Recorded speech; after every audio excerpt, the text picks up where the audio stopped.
Back in November of last year, around 4,000 auto dealers in the US wrote an open letter to President Biden, begging him to, quote, tap the brakes on the proposed electric vehicle mandate.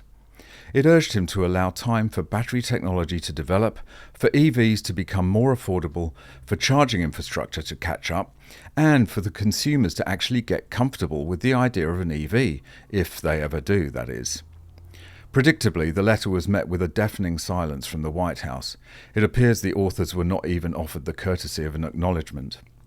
So, undeterred, a larger number of dealerships, nearly 4,700, have now written a second letter to Biden, not just to tap the brakes, but to hit them hard, as the only way to avoid the proposed transition turning into a disaster.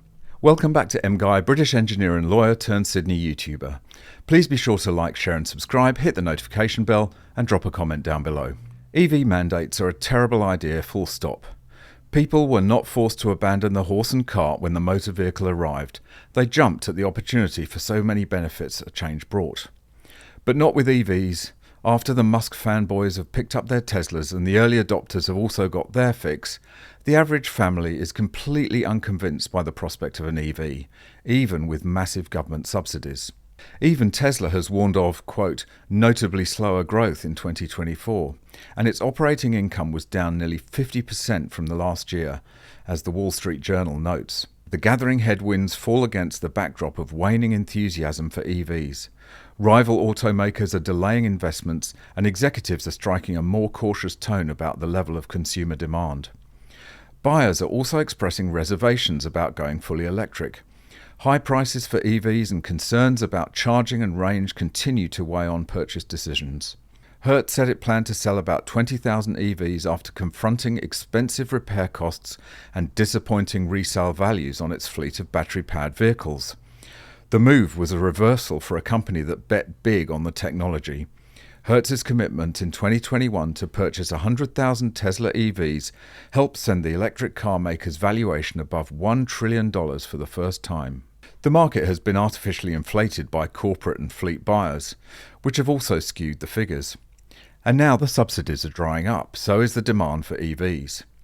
Auto dealers have been flooded with EVs in anticipation of hordes of buyers clamouring at their doors, buyers who have never materialised. And now the dealers have unsold EVs piling up on their forecourts, and they have again penned a letter to Biden. Mr. President, our letter in November asked that you tap the brakes on the electric vehicle mandate.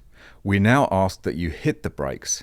It is incontestable that the combination of fewer tax incentives, a woefully inadequate charging infrastructure, and insufficient consumer demand makes the proposed electric vehicle mandate completely unrealistic. On behalf of our customers, we ask that you pause on the electric vehicle mandate. Wait for the battery supply chain to develop outside the control of China. Wait for the charging infrastructure to support a significant increase in electric vehicles.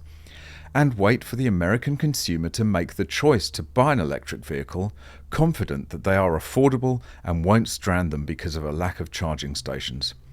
Mr. President, we share your belief in an electric vehicle future. We only ask that you not accelerate into that future before the road is ready. But Biden will accelerate into that future because the Democrat Party is convinced that there is a climate emergency, and unless we transition all our private cars to EVs by 2035 in a mad rush, the world will end or something. A transition like this, if done properly, would take many decades and has to be driven by technological advances and market forces, not in 9 years by the stroke of a politician's pen. Obviously, we'll have to wait and see what happens in the US election in November.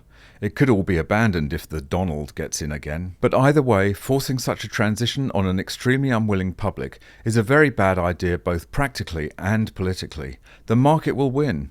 It always does. But in the meantime, this frantic push for EVs will see great damage done to the world's economies.